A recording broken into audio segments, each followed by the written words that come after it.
Quincy Jones et Bob Marley parlaient de la rat race. Aujourd'hui, je vais vous parler de la course des clones. Ou comment se précipiter sur une tendance pour faire comme les autres, parce que les autres ont dit que ça fonctionnait chez les autres. Mais les autres ne sont pas les nôtres au sein de la chaîne YouTube du disrupteur. Les clones se sont donc jetés sur cette nouvelle tendance qui se répand plus vite que l'épidémie du...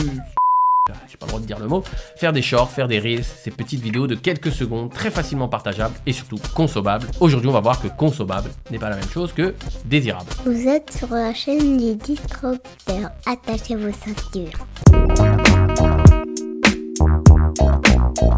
Alors commençons par le début. Avec l'avènement du nouveau réseau social à la mode TikTok, un nouveau type de contenu a vu le jour. Des vidéos très courtes de quelques secondes. Comme le nombre d'utilisateurs a explosé sur cette plateforme, Instagram a emboîté le pas en créant des Reels. En gros, ils se sont pas pris la tête. Ils ont tout bonnement copié la formule de TikTok. Et puis qu'est-ce qui s'est passé? Eh bien, YouTube s'est aligné et a créé les Shorts. C'est pas le même nom, mais c'est la même chose. Ce que je viens de dire, c'est exactement ce que j'explique dans plusieurs de mes vidéos. La mise à niveau du marché. Un acteur arrive et propose un nouveau service innovant, une disruption. Et les concurrents sont obligés de se mettre à niveau s'ils veulent perdurer. Cerise sur le gâteau, les vidéos de TikTok peuvent être rémunérées en fonction du nombre de vues que vous avez fait. Pour être honnête, c'est des miettes. Je parle en connaissance de cause puisque j'ai créé un compte TikTok qui aujourd'hui a plus de 70 000 abonnés où je repartage du contenu d'autres plateformes. J'ai eu des vidéos avec plusieurs millions de vues et j'ai à peine touché 30 ou 40 euros en tout sur toutes mes vidéos. On entrera dans les détails de ce sujet dans une autre partie. Alors sur une chaîne YouTube qui partage du contenu classique, il faut attendre les 1000 abonnés et les 4000 heures de visionnage pour pouvoir activer la monétisation. Avec les shorts que propose YouTube, la monétisation est tout de suite activée pour ce type de vidéo. Mais en réalité, c'est une carotte pour faire avancer l'âne. Si vous gagnez de l'argent, c'est que YouTube en gagne beaucoup plus. Le mieux, bien évidemment, pour votre activité est de faire en sorte de faire sortir le spectateur de la plateforme. Par exemple, quand je vous dis souvent de cliquer sur le premier lien qui est en description pour accéder à l'atelier, aujourd'hui ça passe ce lien-là, mais on en parlera juste après, vous sortez de l'écosystème de YouTube. Vous entrez vos coordonnées et comme j'ai vos coordonnées, je peux vous contacter en dehors de YouTube. Vous êtes sorti de son écosystème. Et c'est beaucoup mieux pour moi parce que quoi qu'il se passe, au niveau de ma chaîne, je pourrais toujours vous contacter. En gros, je supprime l'intermédiaire. Malheureusement, ces vidéos à courte durée, dans les deux sens du terme, sont au milieu d'un océan de requins. Mais il y a quelques secondes, quand je vous disais que c'était pas le premier lien, aujourd'hui, on va parler d'autre chose. Et si je vous disais que vous pouviez avoir accès au nectar de mon contenu concernant l'image de marque? Et aujourd'hui, c'est possible. Et oui, parce que en fait, sur YouTube, ce que je fais, je traite de sujets populaires pour les ramener sur des sujets beaucoup plus sélectifs. Si vous avez conscience de l'importance de vous différencier pour ne pas être un énième produit sur votre marché, c'est le mensuel qu'il vous faut. Ça s'appelle La Tanière. Il est juste là, hop là. La Tanière, c'est un mensuel qui est envoyé directement dans votre boîte aux lettres. C'est du format papier. C'est pas pour rien que c'est du format papier parce que ça a été prouvé à maintes reprises que l'apprentissage et la concentration est bien plus élevé avec du format papier. Pendant le lancement, en plus du mensuel, vous aurez un livre très complet sur mes meilleures études de cas de marques très connues. Mais ça, c'est jusqu'à dimanche. Donc pour recevoir la tanière, vous avez un lien en description. Donc c'est le premier lien sous cette vidéo où vous cliquez sur le i en haut de cette vidéo et vous pourrez y avoir accès. Vous voyez, il y a beaucoup de contenu à l'intérieur. Voilà le mensuel. Donc je vous invite à rejoindre la tanière en cliquant sur le premier lien. 4 milliards de vidéos sont uploadées chaque jour sur YouTube. Autant vous dire que si vous avez choisi YouTube pour communiquer, vous n'êtes qu'un tout petit poisson dans un océan complètement saturé.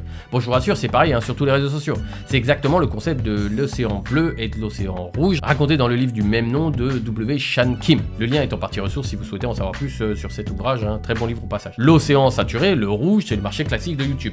L'océan bleu serait ce marché de vidéos courtes, quelle que soit la plateforme. Évidemment, par vase communicant, tout le monde va y aller, ou y est déjà. Il y aura moins de chances donc de réussir. Se concentrer sur ce qui existe déjà depuis un moment et dont nous pouvons tirer des conclusions de par l'expérience est pareil beaucoup plus raisonnable. Quelque chose de nouveau, c'est tentant, mais je pense sincèrement qu'il faut mieux rester sur les acquis. C'est le syndrome de ce qu'on appelle l'objet brillant. Quelque chose qui paraît plus facile, avec des résultats plus rapides, va séduire évidemment plus de personnes que quelque chose qui paraît plus difficile avec des résultats plus longs. C'est la carotte de ne pas faire grand chose pour un maximum de résultats. La réalité est qu'il faut aller là où il y a un potentiel et pas trop de monde. C'est pas évident, c'est vrai. Par exemple sur YouTube, il s'agirait de trouver un groupe de personnes, une niche, une offre qui est déjà existante, mais qui fait pas le boulot. Le business, la bourse, les médias ont toutes le même syndrome. Quand tout le monde en parle, c'est que c'est déjà trop tard. Les opportunités ne sont déjà plus présentes. Oui, mais alors vous allez me dire, ok Franck, mais si je me lance sur YouTube, il y a trop de monde. C'est vrai, je vais pas dire le contraire. Mais en mettant une touche de complexité, vous arriverez à vous différencier et donc à exister. La simplicité, c'est le fait de mettre de la complexité dans l'exécution de ce que vous faites et de la simplicité dans la compréhension des prospects.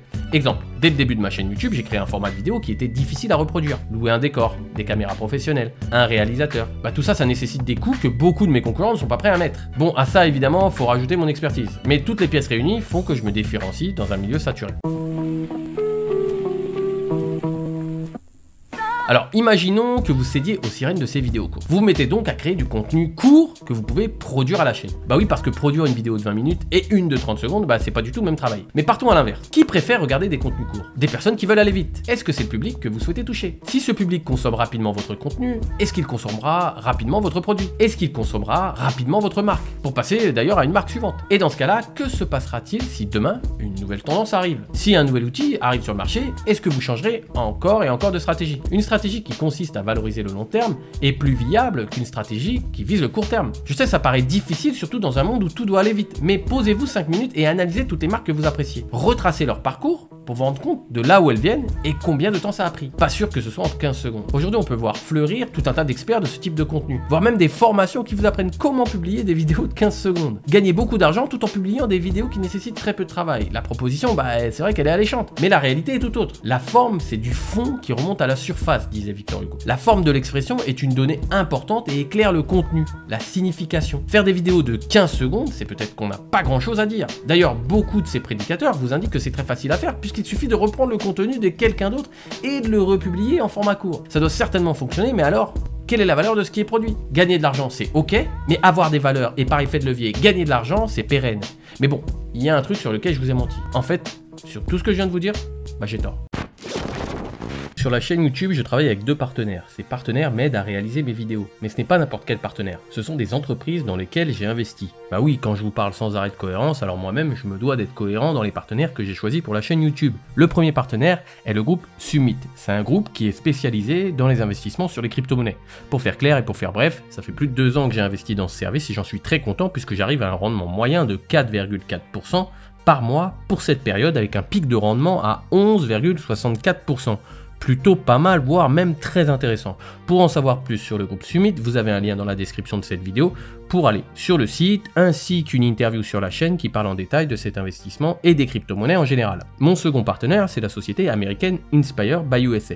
Cette société est américaine, mais ses fondateurs sont français et elle travaille quasiment qu'avec des Français. Inspire by USA propose une solution innovante, 100% e-commerce, automatisée avec des stores Amazon. En bref, ils vont créer un store Amazon à votre nom, ils s'occupent de référencer les produits ainsi que de les vendre, c'est totalement passif et les rendements sont très intéressants. De 5 à 15% les 3 premiers mois, puis entre 15 et 20% par mois, je précise. Pour en savoir plus, vous avez un lien en description pour prendre rendez-vous avec un conseiller de Inspire by USA et également un lien vers une interview où nous entrons en détail de leur service.